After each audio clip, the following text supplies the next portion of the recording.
მოგესალმებით.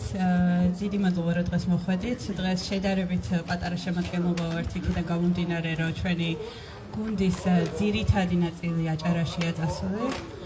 აქედან მივესალმებით. თვალს ვადევნებთ და მართალი ალბათ საკუთარ პარტიაზე, პარტიის ქება არ არის მაინც მიზანშეწონილი, სხვა უნდა გაქოს, მაგრამ მართლა ვინც თვალს ადევნებს, აი გადას აჭარაში არიან, მოიარეს ძალიან ბევრი ლოკაცია და საოცარ სურათებს დებენ, საოცარ კონტენტს დებენ და ძალიან ბევრი ადამიანს შეხვდნენ და მოკლედ აქედან ესეთი აღფრთოვანებით ვუყურებთ ყველაფერს. ახლა თბილისში რომ დავბრუნდეთ და გადმოვიდეთ ისევ აქ ნაკლებ სასიხარულო ამბები მიმდინარეობს, ერთ-ერთი ყველაზე მწვავე პრობლემა და ამბავი რაც არის მიმდინარე არის დიუშენის დისტროფიით, კუნთოვანი დისტროფიით დაავადებული ბავშვების წამლისათვის პროტესტი მიმდინარეობს, როგორც ვიცით, ქართული ოცნება არ აძლევს მათ წამალს და დღეს წინა ხუთშაბათს სწორედ ამას მივუძღვენით ჩვენი აქცია, ხოლო დღეს გვინდა რომ უფრო ფართო გაგებით მივუძღვნათ ჩვენი აქცია სწორედ შეზღუდული შესაძლებლობის მქონე ადამიანებს ვისაუბროთ მათ პრობლემებზე. ჩვენი დღევანდელი ძვირფასი სტუმარია ესმა გუმბერიძე და ის ილაპარაკებს უკვე აი კონკრეტულ თემებთან დაკავშირებით, მათ შორის ალბათ რეგიონებში არსებულ გამოწვევებზე, იმიტომ რომ სწორედ ქუთაისში ვიყავით ბოლოს და იქ ნახეთ, რომ ძალიან ბევრი აი მოსახლეობა მილაპარაკა, რომ ძალიან ბევრი პრობლემაა, მათ შორის აი კანდუსებიდან დაწყებული სხვადასხვა მიმართულებით გაკვეთილი. საღამო მშვიდობის, თუმცა რაღა მშვიდობა, ისეთი ვითარება არის ქვეყანაში, რომ ჩვენი ზომის და ჩვენი რესურსების ქვეყნისთვის ეს საომარი მდგომარეობა პირდაპირ შემიძლია ვთქვა, რომ ხალხის წინააღმდეგ ომი არის გამოცხადებული მართლა ყველა ფრონტზე და შშმ პირების ცხოვრებაზე რომ მოგიყვეთ და მე ვიტყოდი ექსკლუზიის პოლიტიკაზე, ანუ ჩვენი გარიყვის პოლიტიკაზე. თუ რა ხდება რეალურად, აი იცით ძალიან ბევრი რაღაც შეიძლება თქვან რომ ეს კანონი მივიღეთ, ის გავაკეთეთ, ეს რაღაცები დაპლიუსდნენ. აქ თბილისის ცენტრში არის რამდენიმე ხმოვანი შუქნიშანი, რომელსაც ვერაფრით ვერ გავცდით. და სხვა ესეთი რამდენიმე სათაური, აი სასათაურო ქუჩა, საბჭოთა კავშირში რო იყო რაღაცა სახე ქალაქები, რამდენიმე ქალაქი და იმის იქით რა ხდებოდა უკვე არც უცხოელს არ უნდა გაეგო და არც თქვათ მართველ ელიტას, აი ეს დაახლოებით ეგეთი სიტუაცია გვაქვს. რა ხდება აი თამონამ რაც იკითხა, როცა რეგიონში იბადება მაგალითად ბავშვი შეზღუდული შესაძლებლობით. ჩვენ რეალობაში ეს თითქმის გარანტირებული სიღარიბის ბილეთია ოჯახისთვის. იმიტომ რომ მათ შორის სტატუსიც რო დაიდგინო, ძალიან ბევრ სოფელში არ არის ამის შესაძლებლობა და სადღაც სხვაგან უნდა წაიყვანო ეს ბავშვი იმისთვის რომ თუ მარტო ის რო აღიარონ რომ არის შშმ პირი და ეკუთვნის გასაცემლები, აქვს სტატუსი და რაღაც პროგრამებში ჩართო. ტრანსპორტი მისაწვდომი ჩვენთან არ არის ზოგადად. არანაირი, ნუ კიდევ ერთხელ ვიმეორებ, არანაირი საქალაქთაშორისო ავტობუსები არანაირი მატარებლებზე სადავოა, იმიტომ რომ ვიღაცა ადის თავისი ეტლით, ვიღაცა ვერ ადის, სხვა მიზეზების გამო. ეს მატარებლები რა თქმა უნდა ყველგან ვერ არ არის, ყველა სოფელში არ არის და ასე შემდეგ და ასე რომ ეს ძალიან დიდი ბარიერია უკვე ის რომ, ამიტომ არ ვიცით ზუსტად რამდენი შშმ პირი ყავს, ანუ 160,000-ზე კი არის ლაპარაკი, მაგრამ შეიძლება დიდი ალბათობით ბევრად უფრო მეტია. შემდეგ არსებობს თეორიულად ეს ადრეული ჩარევის, ადრეული განვითარების პროგრამა, მაგრამ მაგალითად უსინათლო ან ყრუ ბავშვების ინტერესებზე არ არის მორგებული, ანუ უსინათლოებთან ან ყრუებთან მომუშავე სპეციალისტები, აი თქვა 3 და 7 წლამდე რომ ემუშაონ, არ ყავს და უბრალოდ თეორიულად შეიძლება თბილისში ყვანენ, მაგრამ ეხა პროგრამა და დაფინანსება თუ არ არის, ეხა თავისი ხარჯით ადამიანებს თავიანთი ოჯახები ყავთ სარჩენი და ეხა ბუნებრივია ვერ ივლიან. ბაღებში თეორიულად ბაღების სიტუაცია მიბარებული არის მუნიციპალიტეტებზე და არანაირი რაღაც ტიპის ინკლუზიის ვალდებულება ბაღებს აქვთ, მაგრამ აგერ მაგალითად ქარელის ერთ-ერთ სოფელში დირექტორმა გაუშვა სპეცმასწავლებელი სამსახურიდან, ბაღიდან, იმიტომ რომ თქვა რომ ხა ერთი ბავშვის გამო არ მიღირს რომ ხელფასი გადაგიხადო. ანუ აი ეს თემა რომ ერთი ბავშვი რამდენიმე წლის სიცოცხლე ეს არ გვიღირს, ის არ გვიღირს, ანუ აი ეს მუდმივი ვაჭრობა მუდმივად მიმდინარეობს, რომ ეს ხო ეს არა. რაც ნიშნავს რომ ხა თუ ერთი სპეციალისტი გააგდეს სამსახურიდან ბაღში სადაც ანუ ისედაც ცოტა სპეციალისტია და იმ შეშმობავში ჭირდება არა მარტო ის რომ მიხედონ რომ მარტო საფირფარეშოში გავიდეს და მას რომ განვითარებაც ჭირდება რომ მან რეალურად იქ რაღაც ისწავლოს და მოემზადოს სკოლისთვის. სკოლებში გვაქვს ჩვენ რამდენიმე სპეცსკოლა, რომელიც მაგალითად უსინათლოთა სკოლა არის ერთადერთი თბილისში მდებარეობს. ანუ ვისაც აქ სწავლა უნდა რეგიონიდან გამოდის რომ ოჯახმა ან ბავშვი პანსიონში უნდა დატოვოს, რაც ნიშნავს რომ წარმოიდგინეთ 6-7 წლის ბავშვი უკვე უნდა მოწყდეს ოჯახს და ნუ შაბათ-კვირას დაუშვათ სწავლა. ყოველი შაბათ-კვირას სახლში წასვლა თქვენ წარმოიდგინეთ, მაგალითად ზუგდიდიდან თბილისში რო იაროს, რა ხარჯთან არის დაკავშირებული. ან თვეში 4 ჯერ, ან ოჯახის წევრმა უნდა ჩააკითხოს და მე ბავშვთან ერთად წამოვიდეს. ეს რა ვიცი, გავამრავლოთ, გამოვაკლოთ და მივხვდებით რა თანხებზე ავდივართ. ასევე გვაქვს უფლება თეორიულად ვიღაცამ შევა თქვას, რომ მიიყვანე არასპეციალიზებულ სკოლაში. არასპეციალიზებულ სკოლაში ყოველ 6 მოსწავლეზე ერთი სპეცმასწავლებელი შეუძლიათ რომ აიყვანონ.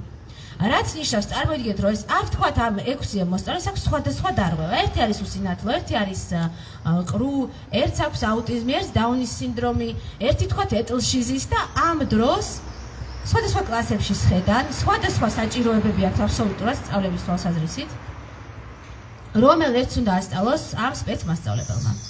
გავითვალისწინოთ ასევე, რომ ჩვენთან ინკლუზიური განათლების ანუ ბაკალავრიატი და მაგისტრატურა გააუქმეს. ანუ არათუ მაგალითად ამერიკაში არსებობენ მხედველობაზე ან სმენაზე სპეციალიზებული სპეცპედაგოგები, რომლებიც აი კონკრეტულად იციან, რომ უსინათლოს როგორ უნდა აუხსნან გეომეტრია, სტერეომეტრია, გეოგრაფია, ფიზიკა, ბიოლოგია, ძალიან რთული რაღაცები, ქიმია. იციან მე პირიქით სმენის პედაგოგებმა ყრუ ბავშვს, რომელიც თან დაბადებიდანვე არის ყრუ, როგორ უნდა ასწავლო წერა-კითხვა. როგორ უნდა გააგებინო, რა არის მარცვალი, რა არის ასობგერა და როგორ უნდა ასწავლო ისე, რომ მან ეროვნულები ჩააბაროს და შემდეგ მოხდეს უნივერსიტეტში. ჩვენ არც ერთი ყრუ პირი დღემდე საქართველოში უმაღლეს ანუ უნივერსიტეტში არ სწავლობს და არ უსწავლია, რაც დამოუკიდებლობა დავიბრუნეთ. და ანუ არათუ სპეციალიზაცია არ გვაქვს, საერთოდ ინკლუზიური განათლების ანუ საგანმანათლებლო პროგრამები უნივერსიტეტებში საერთოდ გაუქმდა. ასევე სკოლას შეუძლია რომ აუყვანოს ბავშვს ასისტენტი. ანუ ეს არ არის სპეცპედაგოგი, ეს არის ასისტენტი, რომელიც ზის კლასში და აი რა ვიცი, მაგალითად დაფაზე რა დაწერა მასწავლებელმა შეუძლია უთხრას ან აუხსნას. აქვე გეტყვით რომ ამ ასისტენტის მოვალეობები არის ძალიან შეზღუდული. ანუ მას ევალება მხოლოდ ბავშვის საგანმანათლებლო უზრუნველყოფა. მაგალითად რუსთავში გვაქვს შემთხვევა, როდესაც ეტლშიზის ბავშვი აქვს მე მგონი ცერებრული დამ, თუმცა არ აქვს მნიშვნელობა დიაგნოზს, მოკლედ ზის ეტლში და გაკვეთილზე, ანუ ეტლით მოსარგებლე, ესე იგი, აღქმა, ანუ სმენა, ყველაფერი აქვს, შესაბამისად მას გაკვეთილზე არ ჭირდება იმდენი ასისტენტის მხარდაჭერა, ის კითხულობს დაფიდან, წერს რეულში და არანაირი ადაპტირება იქ არ ჭირდება, მაგრამ ჭირდება, რომ ვიღაცამ გაიყვანოს საფირფარეშოში. ამას ეს ასისტენტი არ აკეთებს და სკოლა უარყოფს, რომ ეს მის მოვალეობებში არ შედის და ეუბნებიან 12 წლის ბავშვს, რომ ან ღირსებაზე უარი უნდა თქვას და იაროს პამპერსით, ან მისი მშობელი უნდა იჯდეს მთელი დღე სკოლაში, რომ ანუ ატაროს საფირფარეშოში. ხა წარმოგიდგენიათ, ანუ ესე იგი, ერთი ადამიანი მთლიანად ოჯახს უნდა მოაკლდეს, უნდა თქვას უარი მუშაობაზე, სხვა შვილების ჩვენი ხო, აგერ ირაკლი კობახიძე ამბობს, რომ ერთ ბავშვზე და ორზე არ უნდა გაჩნდეთ, მესამე და მეოთხე უნდა გააჩინოთ და ანუ ესე იგი, ოჯახზეც უარი უნდა თქვას ამ ერთმა მშობელმა, სამსახურზეც, სხვა შვილებზეც და მთელი თავისი დრო დაუთმოს ერთ ბავშვს. როცა ერთი ყავს შეზღუდული შესაძლებლობით, თუ ორი ყავს, უკვე აღარ მაქვს ამაზე საუბარი, ან სხვადასხვა ასაკისები არიან, ან სხვადასხვა დარღვევის. ძალიან ბევრი ეგეთი ოჯახიც ყავს, რომ მაგალითად ერთი უსინათლოა, დაანძმა და მეორე თქვათ ეტლით მოსარგებლე. და სხვადასხვა საჭიროებები აქვთ, შეიძლება სხვადასხვა სკოლებშიც იარონ და ასე შემდეგ და ასე შემდეგ. სკოლას რომ ვამთავრებთ, უნივერსიტეტში საერთოდ არაფერი არ არის, ანუ ეს არის კეთილნებაზე და სტუდენტის რაღაცა მებრძოლობაზე დამოკიდებული, რას მოითხოვს და რას მოიპოვებს უნივერსიტეტისგან. არც სტუდენტური საცხოვრებელი არ არის ადაპტირებული, არც ლიტერატურა არ არის მაგალითად უსინათლოსთვის მისაწვდომ ფორმატში. ანუ უნდა ჭალაში ემათხოვ რო ლექტორებს, რომ მოგცენ Word-ის ვერსია, სახელმძღვანელოსი, ან რაღაცა, რომ შენი წამკითხველი პროგრამით ეს ყველაფერი მოისმინო. და უნდა ასევე იბრძოლო, რომ მოგცენ გაორმაგებული საგამოცდო დრო, რომ მაგალითად ვიღაცამ უნდა გასწავლოს კიდევ აუდიტორიებს შორის გადაადგილება სიარული და სხვა და სხვა. ამაზე გვეტყვის ვიღაცა, რომ არის კაცო პერსონალური ასისტენტის პროგრამა. ხალხო, ქვეყანაში არის 160,000 შეშემო პირი და მაქსიმუმ რამდენიმე ასეული პერსონალური ასისტენტი ქვეყნის მასშტაბით. ნუ, აი, სულ მაქსიმუმ 900-იც რომ ავიღოთ, ხო, რამდენიმე ასეული არის 300-იც და 900-იც. 900 ავიღოთ, წარმოიდგინეთ, ესენი არიან, ანუ ამის მიღმა არ მექნება. ამის მიღმა დანარჩენი ვინც არიან, ეს ადამიანები არიან მდუმარეთ და არიან სახლებში გამოკეტილი და რეგიონებში, ან თბილისში თუ არის, აი, თიძე ჩამოსათვლელი ხმოვანი შუქნიშანი და ყველგან, ანუ პანდუსი რო ან არ არის, ან რაღაცა ისეთია, რომ ფეხით ვერ ახლა და ვერ ჩამოხვა. რეგიონებში ესეც არ არის, ანუ სამარიაჟოდაც არაფერი არ არის გაკეთებული.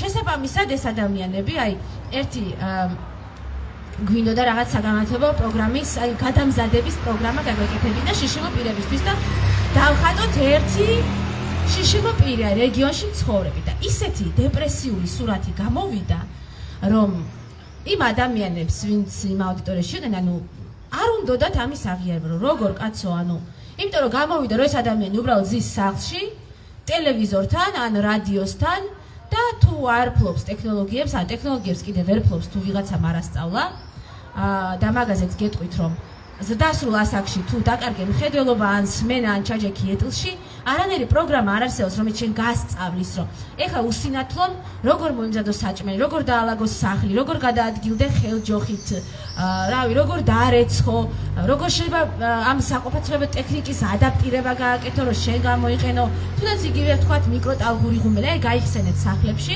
რამდენს გაქვს სარეცხი მანქანა, რომელიც აი touch პანელით, ანუ ხელის შეხებით უნდა დააკენოთ რაღაც რეჟიმები, ხო? ანუ ეს ვიღაცამ უნდა ასწავლოს და ვიღაცა უნდა დაეხმაროს, ან ჭიკარტით ან რაღაცით უნდა დაამაგრო რაღაც, რომ ის უსინათლო მიხვდეს, თქვათ, რას დააჭიროს ხელი. ესეთი სერვისი არ გვაქვს ქვეყანაში. და უფრო მეცაც გეტყვით, იგივე ძალოვნები, ჯარისკაცები, პოლიციელები, ვიცი მე პირადად რამდენიმე, რომლებსაც დაუკარგათ მხედველობა, ტელეჟურნალისტები და შემდეგ მათ უწყებებს ისინი ჭალებში ჩამოუწერიათ და გაუშვიათ სახლებში. ან თვითონ ისეთი გარემო შეუქმნეს, ახლა რო ხდები, რომ ვერაფერს ვეღარ აკეთებ და ვერ მოგაქვს ის სარგებელი არ ხარ ფუნქციური, ნეანელა მიდიხარ იმ დასკვნამდე, რომ იქიდან უნდა წახვიდე. და ესე ადამიანები ესე მიდიან, რა თქმა უნდა, არანაირი ფსიქოლოგიური მხარდაჭერას უკვე ზედმეტი ალაპარაკი. ტრანსპორტზე კიდევ ერთხელ ვიმეორებ, რომ ჯანდაცვა, ხო, რომ საავადმყოფოში რომ მიდის, ახლა თბილისში კი ყველა ნაბიჯზე რაღაც საავადმყოფო გვაქვს, თუმცა ეხლა უსინათლოსთვის კიდევ ვიცით, ანუ ვიღაცამ თუ მიგიყვანა, ან ტაქსით თუ მიხვედი, კიდე რაღაცნაირად თუ გადარჩები, კიდე რაღაცნაირად შეხვალ და ვიღაცას თხოვ რომ მიგაცილონ, მოგაცილონ, მაგრამ ეტლით თუ ხარ მაგალითად, ანუ ფიზიკურად ვერ შეხვალ ძალიან ბევრ საავადმყოფოში თბილისში, აღარ მაქვს ლაპარაკი რეგიონებზე. და ამიტომ ყველა საავადმყოფოში, აფთიაქში, ნებისმიერ სახელმწიფო უწყებაში, ბანკში, სასამართლოში ვიზიტი იქცევა ერთ დიდ გამოწვევად ბრძოლის ველზე, რომ უნდა გახვიდე ისეთა. და დღეს მაგალითად ვიყავით უზენაეს სასამართლოში, რომელიც საქართველოში არის ერთადერთი, სხვა უზენაეს სასამართლო ჩვენ არ გვაქვს. და ეტლით მოსარგებლე ადამიანი ვერ შეძლო რომ დაასწრებოდა პროცესს მხოლოდ იმიტომ, რომ არის, რა ვიცი, 1, 5, 6 წყება კიბე, რომლებზეც ვეღარ აიტანეს. ძალიან ცუდი სიტყვა არის, მაგრამ ანუ რეალობა ეგ არის. გარემო, როცა ამბობენ რომ შეზღუდული შესაძლებლობები არ არსებობს, როგორ არსებობს? ზუსტად ეგ არის, რომ გარემო ზღუდავს ჩვენ შესაძლებლობას, რომ ვიაროთ, გადავადგინოთ, სადმე წავიდეთ, ვიმოგზავნოთ, ვისწავლოთ, ვიმუშაოთ, ვიმკურნალოთ. ყოველივე ამის გამო, ანუ თუ ადამიანს სიკვდილ სიცოცხლის თემა არ უდგას, საავადმყოფოში არ მიდიან შშმ პირები. მე აღარ მაქვს ლაპარაკი, რომ ჩვენ ძალიან ბევრი ესეთი სხვადასხვა კომპლექსური დაავადების მქონე პირი გვყავს, სხვადასხვა სინდრომებით, რომლებიც ერთდროულად იწვევს მაგალითად სმენის და მხედველობის დაკარგვას. აგერ ახლა ერთმა ჩემმა მეგობარმა დაპოსტა, რომ სახელმწიფო უარი მითხრა, ჯანა თუ სამინისტრომ კონკრეტულად უარი მითხრა გენეტიკური კვლევების დაფინანსებაზე და არ ვიცი, როდის დავკარგავ მხედველობას, როდის დავკარგავ ბოლომდე სმენას და აგროვებს ახლა ფულს ხალხისგან. ანუ თუ ჩვენ შევუგროვეთ ყველას ფული, მაშინ სახელმწიფო რაღაც გვინდა. ან თუ მაგალითად რას გვეუბნებიან ხოლმე, ყველაფერი მარტო ხო, ყველაფერს მარტო ხო, აბა ისთვის ყავთ ოჯახის წევრები, ისთვის ყავთ მეზობელი, მეგობარი, ან რა ხართ ისეთი, რომ ყველას თავის შეაძულეთ, რომ არავინ არ დაგეხმარებათ. მაშინ თუ ხალხის, ანუ ერთმანეთის ანაბარა დავჭით მარტო, მაშინ წავიდნენ თანამდებობებიდან, ჩამოაწერონ საკუთარი თავი, დაითხოვონ საკუთარი თავი და იმ გადასახადს მაინც აღარ გადავიხდით, ხო, რასაც ვიხდით. და რო დაუბრუნეთ ისევ დასაქმების თემას, განათლება თქვით, ხო, რომ უნივერსიტეტში, ვისაც აი მაგათ რეგიონებში ვინც ცხოვრობენ და ვისაც უნდა სწავლა, ვერ ჩამოდიან, იმიტომ რომ ეს ნიშნავს, რომ მათთან ერთად ვიღაცა უნდა გადმოვიდეს, ან ოჯახის წევრმა უარი უნდა თქვას. სოფლის და კიდე სულ ამან სოფელში წადით. კი ბატონო, მაგრამ სოფელში მაგალითად ორი მშობელი თუა, ხო? ანუ ერთ-ერთი თუ წამოვიდა ქალაქში და გაყვა შშმ შვილს, ერთი ადამიანი სოფელში მეურნეობას ვერ გაწვდება. ან თუნდაც ხო ის და თქვათ მოხუცი მშობლები. ეს უკვე მეურნეობა აღარ არის და ანუ საჭმლის იქით ვერანაირ თანხის გამომუშავებას და კეთილდღეობაზე უკვე ზედმეტი ალაპარაკი. და ძალიან ბევრი ადამიანი ამის გამო ვერ ახერხებს უნივერსიტეტში ჩაბარებას, რომ ზოგ სოფლიდან უწევს ყოველდღე სიარული თბილისში, მცხეთიდან მაგალითად წარმოგიდგენიათ მცხეთიდან რომ ყოველდღე ტაქსით იარო რა თანხაზე ადიხარ. რომელსაც რა თქმა უნდა არც უნივერსიტეტი, არც სახელმწიფო არავინ არ უფინანსებს. და აქ მე არის ხოლმე რომ აი ასისტენტი, ყველაფრის პასუხად აქვთ ასისტენტი, რომელიც კიდევ ერთხელ ვიმეორებ, რამდენიმე ასეული არის, რამდენიმე 10,000 შშმ პირზე, რამდენიმე 10,000 შშმ პირზე. ხო, ანუ რა ვიცი, სადღაც 1:100-თან რო ავიღოთ შეფარდება. რა თქმა უნდა, ასისტენტი შეიძლება ყველას ერთნაირი დოზით არ ჭირდება, მაგრამ ჭირდება ბევრს, გაცილებით მეც ვიდრე ყავს და ასევე შენ სხვა რეგიონიდან თუ ჩამოდიხარ სხვა რეგიონში, შენ იმ რეგიონში ასისტენტს ვერ აიყვან, იმიტომ რომ იქ უნდა იყო აგრეთ წოდებული მიწერა უნდა გქონდეს, რომ მუნიციპალიტეტმა დაგიფინანსოს ის ასისტენტის პროგრამა. ხო, აი მოკეთ მივედით იქამდე, რომ ადამიანები, რომლებსაც წესით შეუძლიათ მუშაობა, ზოგს ფიზიკურად, ზოგს ინტელექტუალურად, ზოგს ორივე, ვერ მიიღეს განათლება და მივედით იქამდე, რომ ვერც საქმდებიან, იმიტომ რომ ისევ და ისევ სამსახურებში არ არის მისაწვდომი სივრცეები, არსად, თითქმის, ну აი ანუ უფრო ადვილია ჩამოვთვალოთ ის სივრცეები, სადაც რაღაც არის მისაწვდომი, ვიდრე ის სივრცეები, სადაც არაფერი არ არის მისაწვდომი. შესაბამისად, არც ინტერნეტ გარემო არ არის მისაწვდომი და ეხლა რომ მისაწვდომობის კანონი მიიღეს, იმდენი გამონაკლისი და იმდენი მაგრამ აქვს, რომ კიდევ ბევრი და დიდი ხანი არ გახდება ყველა საიტი ისეთი მისაწვდომი, როგორიც შეიძლება ყოფილიყო. და ეს შშმ პირი დარჩენილი არის აი იმ მცირე გასაცემლის ანაბარა, რომელიც მას აქვს. და აქ მე დაისვა კითხვა, რომ ის რაღაცა 10 ლარად 9 კილო ხორცს გაყიდინერთ და რაც სად უნდა იაროს შშმ პირმა, რომელსაც არ ყავს ასისტენტი, რომელიც ცხოვრობს სოფლად, ან თუნდაც ქალაქში, მაგრამ არა თბილისში, ან თუნდაც თბილისში, რა მნიშვნელობა აქვს ნებისმიერგან, სად უნდა იაროს და სად უნდა ეძებოს რომელ ბაზრობაზე იაფი ხორცი. ანუ რა თქმა უნდა შშმ პირი, რომელსაც უჭირს გადაადგილება, უჭირს კომუნიკაცია, შევაჭრება, რა თქმა უნდა ის მიდის იქ, სადაც უფრო ახლოს არის მასთან და ყიდულობს იმ ფასად, რა ფასშიც მას მოყიდიან. შესაბამისად, შშმ პირის ცხოვრება ბევრად უფრო ძვირი ჯდება, ვიდრე საშუალო სტატისტიკური მოქალაქის. ამ დროს გასაცემელი არის აი საშუალო ხელფასზე, სადღაც რა ვიცი, რა ვთქვათ, ანუ აი 1200 რამდენი ლარია უკვე ბოლოს აღარ ვიცი. ანუ 1-3-4 ჯერ ნაკლები მაინც არის. თან არ დაგვავიწყდეს, რომ ეგრეთ წოდებული მეორე ჯგუფის შიშმოპირები, რომლებიც შეიძლება არ იყვნენ, თქვათ, ანუ მაგალითად არიან ტოტალურად გრუპირები. ტოტალურად გრუპირების მეორე ჯგუფი ეგრეთ წოდებული, რომელსაც აქვს კიდევ უფრო ნაკლები ეს პენსია, გასაცემელი. ასეთ ადამიანებსაც ძალიან იშვიათად ასაქმებენ, ანუ ეს ის რომ საზეიმოდ აღინიშნება, რომ ტაში ვა ჭუჭის მრეცხავად სადღაც დასაქმდა, იქ სადღაც დასაქმდა, ეს ნიშნავს, რომ ძალიან რთულია ამ ადამიანების დასაქმება. და აი ძალიან უძლურად ვგრძნობ ხოლმე თავს, როცა მთხოვენ, რომ იქნებ რამე სამსახური ხომ არიც, იმიტომ რომ ანუ ჩემი თავი ვერ დავასაქმე, სხვასაც მით უმეტეს ამ რეალობაში ძალიან რთულია, როცა არ გვაქვს არანაირი საკანონმდებლო ხელშემწყობი, არც კვოტები, არც საგადასახადო შეღავათები იმ დამსაქმებლებისთვის, რომელიც შიშმოპირებს დაასაქმებენ. და მე მინდა ვთქვა ეს მკაფიოდ, რომ დასავლეთში და საერთოდ მსოფლიოში სადაც კი მოხერხდა ის, რომ გარემო გახდა შიშმოპირისთვის მისაწვდომი, ეგ ყველგან მოხდა არა რა, ანუ ვიღაცების კეთილინების გამო, არამედ იმის გამო, რომ ძალიან დიდი კომპენსაციები ეკისრებოდათ იმ გადახდა, ანუ იმ ორგანიზაციებს, რომლებიც დისკრიმინირებდნენ შიშმოპირების წინააღმდეგ. ანუ როცა ორგანიზაციებმა გაიაზრეს, რომ მათთვის უფრო მომგებიანია რეპუტაციულადაც და ფინანსურადაც, რომ შიშმოპირს შეუქმნან ის გარემო, არ დააიგნორონ ჩვენის მათი, ამ შემთხვევაში ჩვენ საქართველოზე არ მაქვს ლაპარაკი, მათი საჭიროებები და უფლებები, როცა ეს მიხვდნენ, რომ ძალიან ძვირი დაუჯდებათ, ანუ გადაწყვეტეს და მიხვდნენ, რომ ურჩევნიათ, რომ ეს გააკეთონ. და მოაწყონ ის გარემო, ისე როგორც არის მოსაწყობი.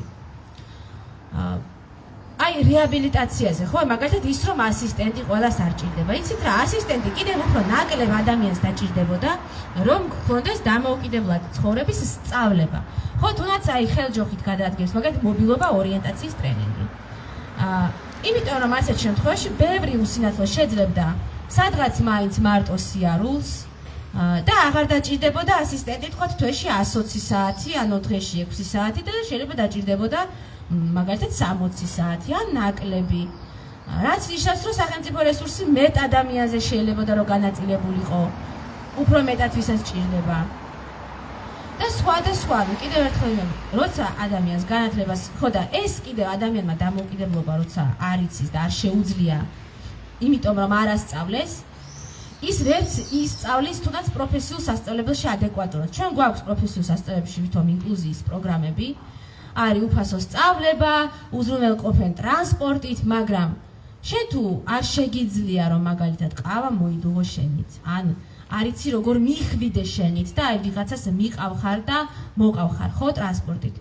შენთვის დასაქმება ისედაც ძალიან რთული იქნება.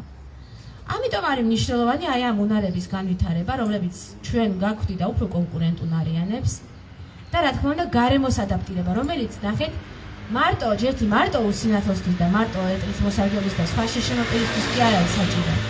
ის საჭირო არის ხანდაზმულებისთვის, ბავშვიანი მშობლებისთვის, თქვათ ჩემოდნები ვისაც დააქვთ, ხო?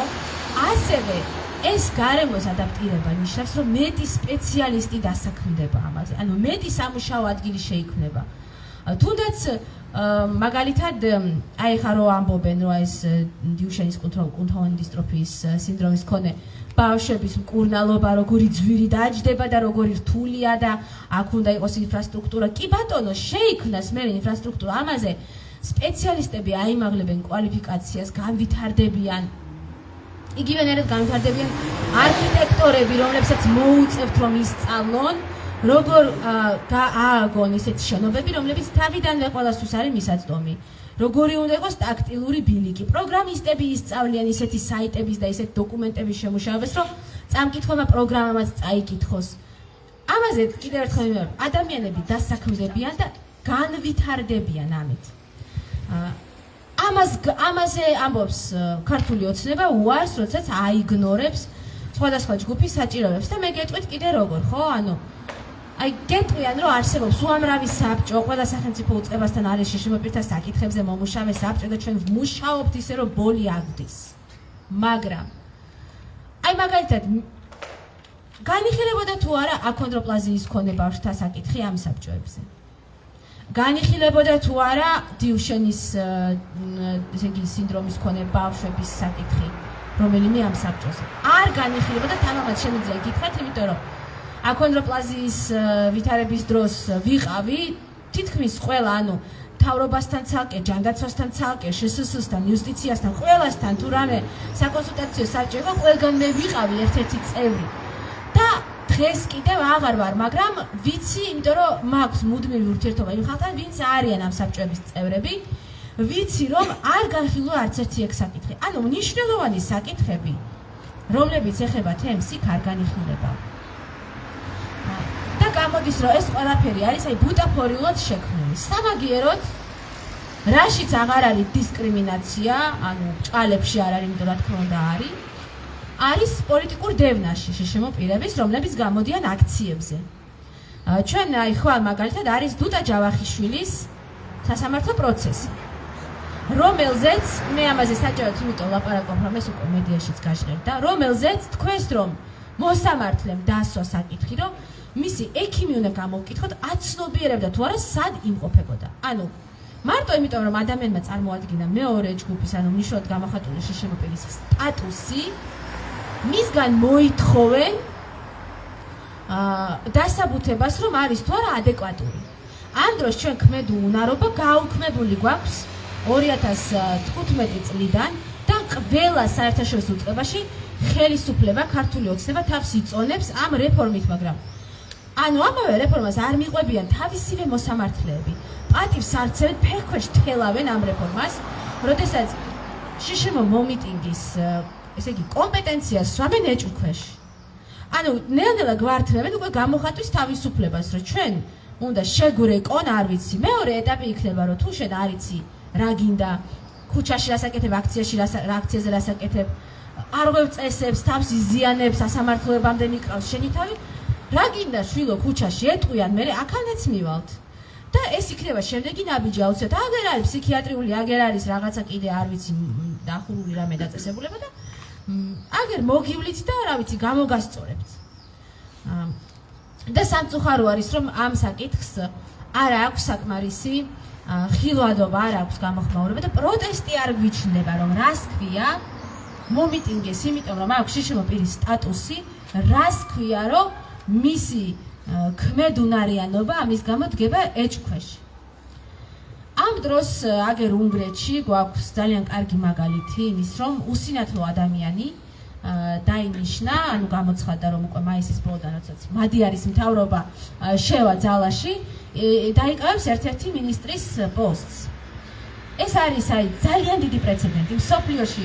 აი კონკრეტულად უსინათლო პირებზე სულ თითე ჩამოსათვლელი ქვეყანა და სიტუაცია არის, როდესაც უსინათლოს დაუკავებია მაღალი თანამდებობა. ნუ ესეთი იყო დეივიდ ბლანკეტი, ესე თქვა საშინაო საქმეთა, ესე ეწოდება Home Secretary ბრიტანეთში, ანუ მინისტრის ესე თქვა პოსტს უთანაბრდება. ასეთი იყო კერიენ ნიფილი, ქალი, რომელიც იყო ბარბადოსის ესეთი პატარა კუნძულოვანი ქვეყანა არის. ამ ქვეყნის სენატის, ანუ საკანონმდებლო ორგანოს ზედა პალატის თავმჯდომარე. ოღონდ ისიც იყო დანიშნული და არა არჩეული თანამდებობის პირი. მოკლედ, მსოფლიოს მასშტაბით ძალიან ცოტა არის შემთხვევა, როდესაც უსინათლოს დაუკავებია პოლიტიკური თანამდებობა და ამან ოღონდ ძალიან საინტერესო ცნობიერების ამაღლების საშუალება მოგვცა ყველას, იმიტომ რომ გაჩნდა კითხვები, რომ უსინათლომ როგორ უნდა მოაწეროს ხელი საბუთებს. გავაგებინეთ ძალიან ბევრს, მათ შორის საქართველოშიც, რომ არსებობს ხმოვანი პროგრამები, რომლებიც კითხულობს ტელეფონშიც, კომპიუტერშიც რა ხდება. შესაბამისად ის ანგარიშებს ძალიან უპრობლემოდ გაეცნობა. არსებობს ბრაილის მოწყობილობებიც, რომლებსაც ბრაილის შრიფტით გადააქვთ ის ყველაფერი, რაც კომპიუტერის ეკრანზე ხდება. არსებობს ბევრი სხვა საშუალება კიდევ, როგორ შეუძლია უსინათლო ადამიანს, რომ გაეცნოს დოკუმენტებს და მოლაპარაკებებს კიდევ მშვენივრად წარმართავს და ანგარიშებს მოისმენს, მედია ანგარიშებსაც მოისმენს და მიიღებს გადაწყვეტილებებს. აქედან გამომდინარე ეს ნაბიჯი არის ძალიან პროგრესული და იმედის მომცემი საქართველოსთვისაც და სხვა ქვეყნებისთვისაც კიდევ ერთხელ, იმიტომ რომ ზუსტადაც რომ ძალიან ბევრი რამის გადაწყობა მოუწევს სავარაუდოდ უნგრეთსაც, მე დარწმუნებული ვარ ამაში და ეს გადაწყობა არის განვითარება. ხელს შეუწყობს განვითარებას. აგერ მე მაგალითად საქმე მქონდა, მაქვს ახალ ჯუსტიციის უმაღლეს საბჭოს წინააღმდეგ, რომელიც დღეს მორიგები დაგვირგვინდა უზენაეს სასამართლოში და ეს საქმე ეხებოდა იმას, რომ სარჩელის ფორმას უსინათლო დამოუკიდებლად ვერ შეავსებდა. ამან მოკლა ჩემი იურიდიული კარიერა და სხვა იურიდიული განათლების მქონე უსინათლოებისაც, იმიტომ რომ არც ერთმა ჩვენგანმა ადვოკატად არ ვიმუშავეთ, ვერ ვიმუშავეთ. შეიძლება ერთ ადამიანს უბრალოდ აქვს ლიცენზია, მაგრამ მუშაობიდან პრაქტიკა ვერ განვავითარეთ.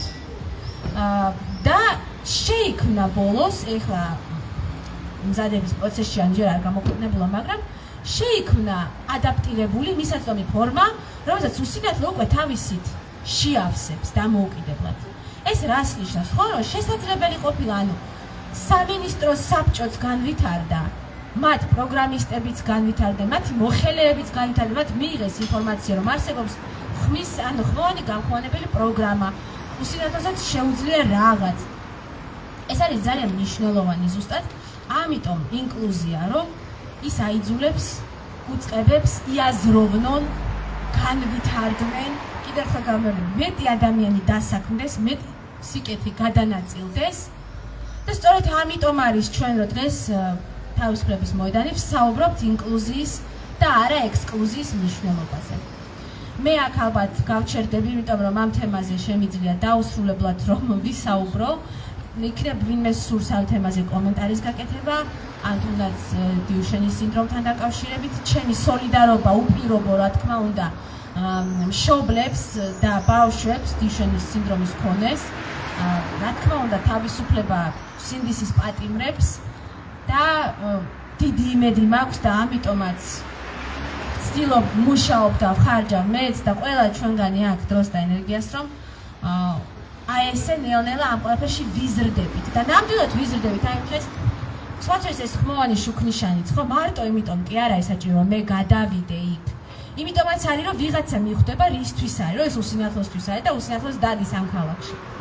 იგივე ავტობუსის გაჩერებით და იმ დღეს აი შუქნიშანზე ვიდექი და ვიღაც ბავშვმა თქვა, უთხრა უფროს, რომ ეს ხმა ბრუციანებისთვის არისო და კი მეთქი მართალი ხარ, უსინათლოებისთვის არის მეთქი ეს ხმოვანი შუქნიშანი. ყველას წარმატებები და გამარჯვება.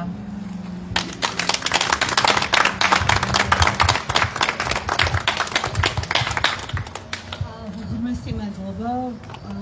აი მაგალითად ჩემს საკუთარი გადმოსახედიდან გეტყვი, რომ არ მაქვს ამის შესახებ, ამ ყველაფრის შესახებ, რაც ისაუბრე, საკმარისი ცნობიერება და ვისურვებ, რომ აი ისეთ სახელმწიფოში ვიცხოვროთ, სადაც ყველა მოქალაქემდე მივა ეს ინფორმაცია და ეს ხმა.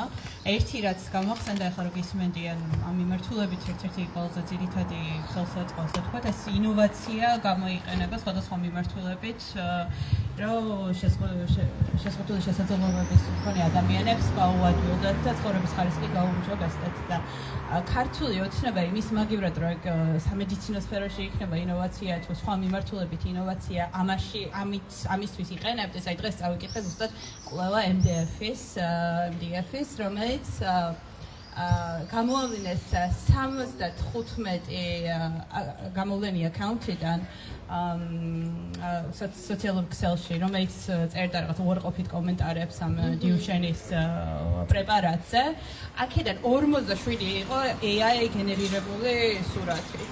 ანუ ამაში აქტიურად ქართული ოცნება დებს ფულს იმის მაგივრად, რომ იგივე ამ პრეპარატს ამ ადამიანების რაღაცა ნებისმიერი ფორმით ხელშეწყობას ხმარდებოდეს. იმის მაგივრად სამაღლებას თუნდაც. ხო, აი ნებისმიერ მოქმედებას ხმარდებოდეს, იმის მაგივრად რომ ამას ხმარდებოდეს თანხა, ხმარდება იმას, რომ ამ ყველაფრის დისკრედიტირება მოახდინოს. ნუ აი ასეთ სახელმწიფოში ვცხოვრობ დღეს, რომელიც იმ შემთხვევაში თუ ხარ რაღაცით განსხვავებული და უკვე აღარ აქვს მნიშვნელობა, ანუ ნებისმიერი სახით განსხვავებული თუ ხარ, აქტიურად ამოქმედებს თავის რაღაცა მანქანას და ეცდება რომ გადაქცევოს. ყველა დღეს დავასრულებ ჩვენს შეხვედრას და აბა მომავალ ხუთშაბათამდე ძალიან დიდი მადლობა.